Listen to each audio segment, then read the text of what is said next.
Bismillahirrahmanirrahim. Assalamualaikum warahmatullahi wabarakatuh. Alhamdulillahilladzi bini'matihi tatimmus shalihat.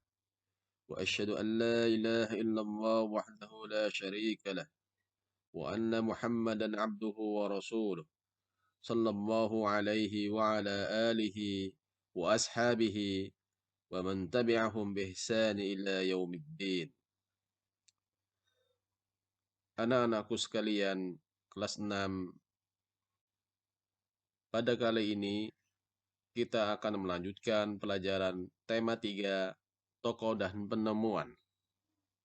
Subtema 3, pertemuan ke-1. Ayo menjadi penemu. Video ini dipersembahkan oleh Bidang Pendidikan Yayasan Al-Madinah Surakarta. Pada pertemuan kali ini, kita akan membahas Bapak Teknologi Indonesia, Bapak B.J. Habibie. Disiplin dan kerja keras awal dari sebuah inovasi yang cemerlang. Profesor Dr. Insinyur Baharudin Yusuf Habibie adalah Presiden ketiga RI yang menjadi kebanggaan bangsa Indonesia. Beliau dilahirkan di Parepare, Sulawesi Selatan pada tanggal 25 Juni 1936 dan meninggal di Jakarta pada tanggal 11 September 2019. Masa kecil beliau. Masa kecil Habibie dilalui di Parepare. Sikap hidup disiplin dan kerja keras telah ditunjukkan Habibie sejak kanak-kanak. Ia memiliki semangat tinggi pada ilmu pengetahuan dan teknologi.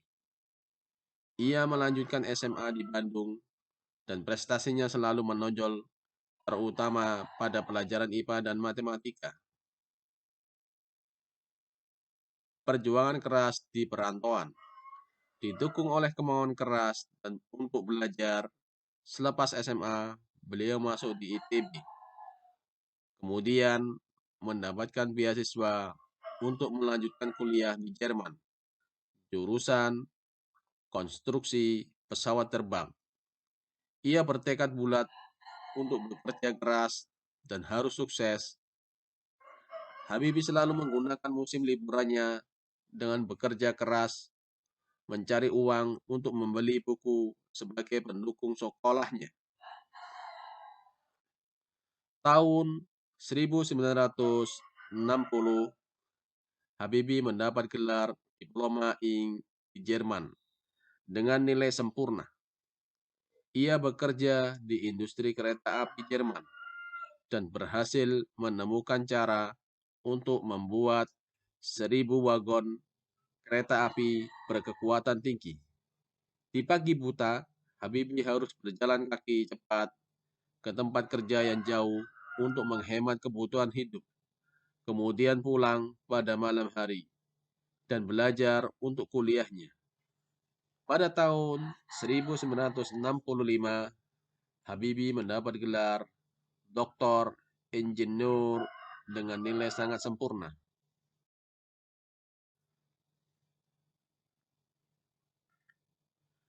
Buah dari kerja keras. Habibie kemudian bekerja di industri pesawat terbang Jerman.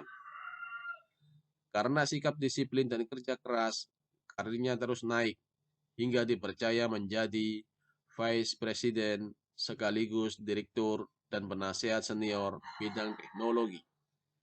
Ia menjadi satu-satunya orang Asia yang berhasil menduduki jabatan bergengsi di perusahaan pesawat terbang Jerman.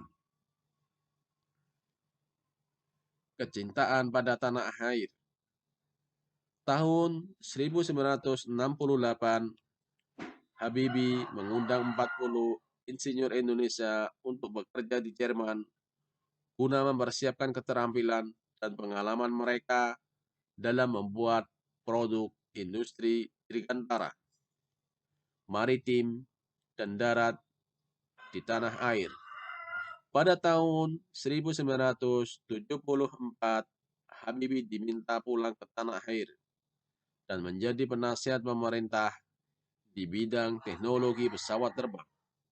Ia menjadi Menteri Negara Riset dan Teknologi hingga menjadi Wakil Presiden dan Presiden RI ketiga. Prestasi cemerlang dari disiplin dan kerja keras. Habibie menyumbang berbagai penemuan dan sejumlah teori di bidang konstruksi pesawat terbang seperti Habibie Factor, Habibie Theorem, dan Habibie Method yang dipakai oleh universitas di seluruh dunia. Ia dijuluki sebagai Mr. Crack karena menemukan rumus untuk menghitung cacat badan pesawat terbang.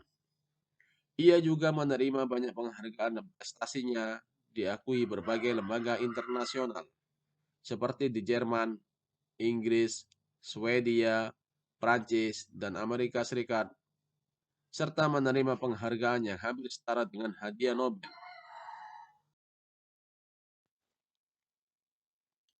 Habibie, Bapak Teknologi Indonesia. Pada tahun 1976, Habibie mendirikan industri pesawat terbang pertama di kawasan Asia Tenggara, yaitu PT Nurtanio dan industri strategis lainnya. Industri binaannya berhasil memproduksi pesawat terbang, helikopter, senjata, amunisi, kapal, tank, panzer, water cannon, kendaraan RPPM, kendaraan tempur, dan masih banyak lagi, baik untuk keperluan sipil maupun militer. Di tingkat dunia, Habibie terlibat dalam berbagai proyek desain dan konstruksi pesawat terbang seperti Fokker, pesawat angkut militer, jet, eksekutif, Airbus, pesawat angkut dengan teknologi mendarat dan lepas landas secara vertikal, CN-235, CN-250. Selain itu, Habibie secara tidak langsung ikut terlibat dalam proyek perhitungan dan desain helikopter, pesawat tempur multifungsi, beberapa peluru kendali, dan satelit di tingkat dunia, disarikan dari berbagai sumber. Kemudian, jawablah pertanyaan berikut ini. 1. Apakah topik permasalahan dari teks tersebut? 2. Apakah teks tersebut adalah jenis teks eksplanasi ilmiah? Jelaskan dan berikan contoh. 3. Pesan apakah yang ingin disampaikan penulis melalui teks tersebut? Kemudian, diskusikan pertanyaan tersebut bersama teman, saudara, atau orang tua Ananda, dan tuliskan jawabannya di buku tema 3.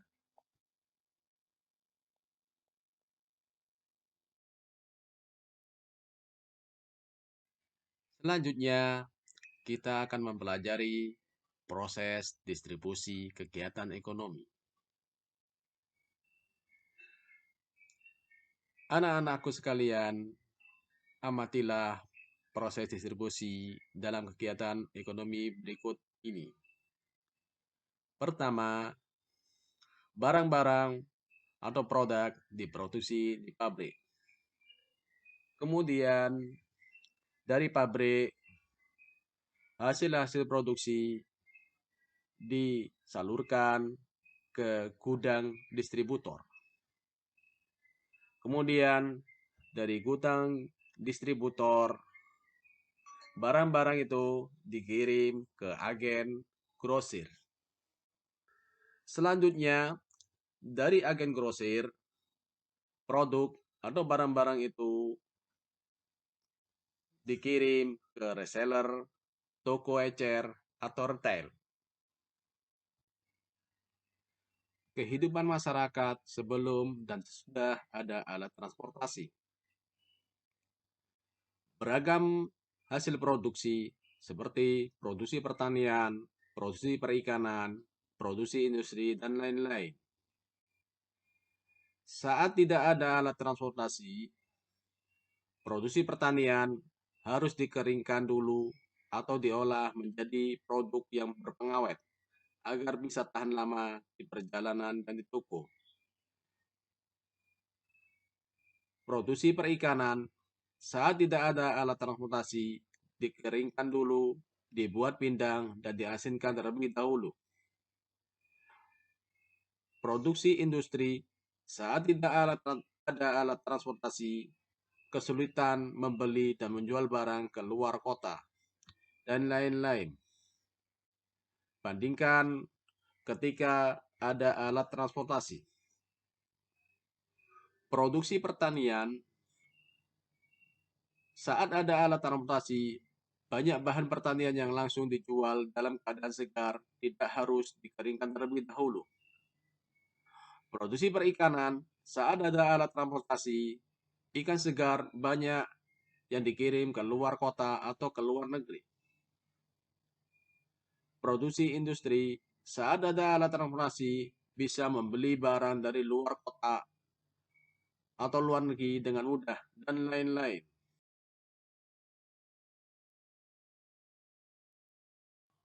Selanjutnya, cermati kembali teks eksplanasi pensil si kecil yang amat penting pada pelajaran sebelumnya.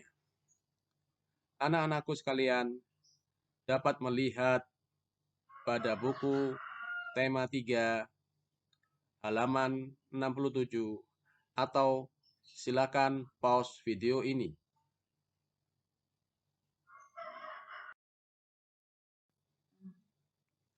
Perhatikan kata bercetak miring yang terdapat pada teks tersebut.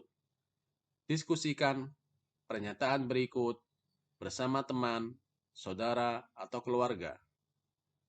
1.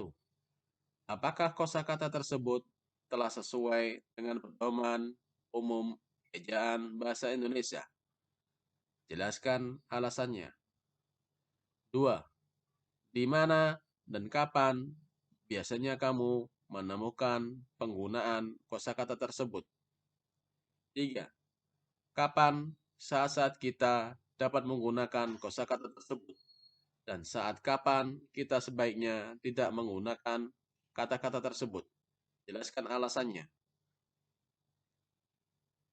Cermati hasil diskusimu, sesuaikan dengan pernyataan berikut ini. Kosakata baku adalah kosakata yang penulisannya telah sesuai dengan pedoman umum ejaan bahasa Indonesia. Sebaliknya, kosakata non baku adalah kosakata yang penulisannya tidak sesuai dengan pedoman umum ejaan bahasa Indonesia. Kosakata baku wajib digunakan dalam tulisan atau percakapan pada acara-acara formal. Kosakata non baku boleh digunakan dalam bahasa percakapan pada acara non formal, seperti saat berbicara kepada teman dalam kehidupan sehari-hari. Cermati kosakata non baku pada teks eksplanasi pensil si kecil yang amat penting. Kemudian, masukkan ke dalam tabel berikut.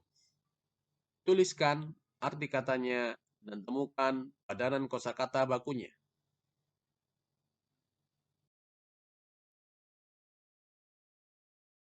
Baca teks eksplanasi berikut dengan teliti. Rangkaian lampu di kelasku. Rangkaian listrik, seri, dan paralel banyak dipakai buat penerangan di berbagai tempat. Rangkaian seri sering banget kita lihat pada hiasan rumah dan jalan, atau hiasan pada pohon-pohon besar di sepanjang jalan raya.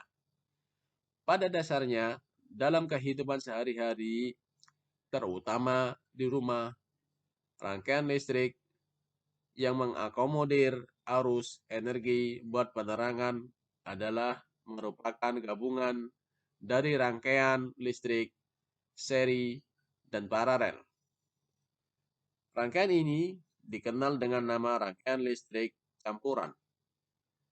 Dengan demikian, kedua jenis rangkaian ini akan saling melengkapi satu sama lainnya. Seperti halnya lampu di kelasku yang menggunakan rangkaian listrik campuran. Terdapat 3 buah saklar dengan 4 buah lampu di kelas. Saat saklar S1 dinyalakan, maka yang menyala adalah hanya lampu 1, L1. Saat saklar 2, S2 dinyalakan, maka hanya lampu 2, L2 yang menyala. Saat saklar 3, S3 dinyalakan, maka lampu 3, L3 dan lampu 4, L4 menyala. Dengan kondisi tersebut, maka rangkaian seri pada lampu di kelas adalah L3 dan L4. Sedangkan rangkaian paralel adalah L1, L2, dan L3, L4. Rangkaian paralel akan sangat membantu dalam penghematan biaya listrik, karena kita tidak perlu menyalakan semua lampu saat cuaca tidak terlalu gelap. Kita hanya perlu untuk dapat menyalakan lampu sesuai kebutuhan. Dari bacaan tersebut, temukan kosakata non-baku dan kalimat tidak efektif dalam teks. Perbaikilah, tulis jawaban Ananda pada buku tema.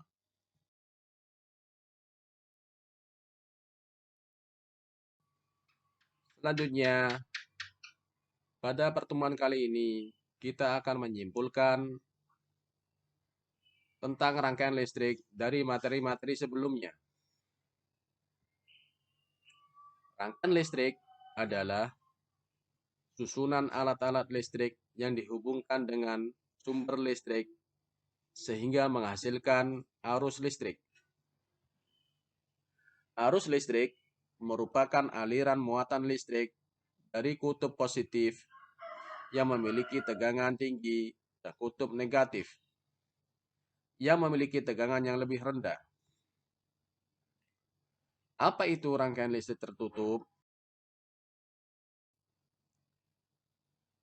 Rangkaian listrik dibagi menjadi 2. Ada rangkaian listrik tertutup, ada juga rangkaian listrik terbuka. Rangkaian listrik tertutup artinya rangkaian ini menghubungkan kutub positif dan negatif sumber arus listrik sehingga arus listrik dapat mengalir dalam rangkaian ini. Kemudian, rangkaian listrik terbuka artinya rangkaian listrik tidak dapat menghubungkan kutub positif dan negatif sumber arus listrik, sehingga tidak ada arus listrik yang mengalir. Berdasarkan susunannya, rangkaian listrik dibagi menjadi 3.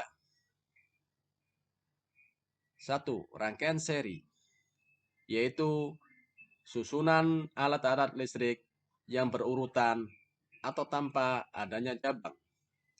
Dan 2.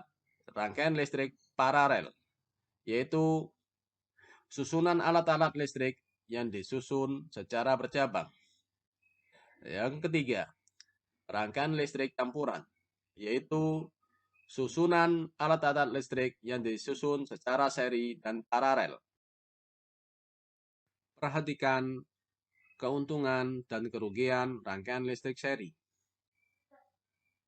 Keuntungan rangkaian listrik seri: 1. Nyala lampu lebih terang. 2. Tidak memerlukan banyak kabel. Adapun kerugian rangkaian listrik seri: 1. Jika satu lampu mati, maka yang lain juga mati. 2. Boros energi.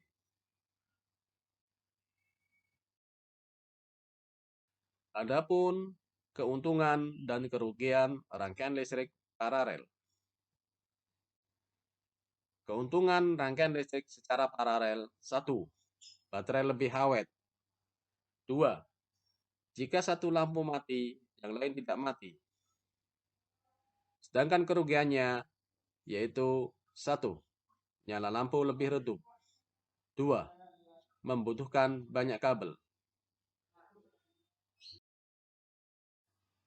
Selanjutnya, silakan perhatikan persamaan dan perbedaan rangkaian listrik secara seri dan paralel pada diagram Venn berikut ini.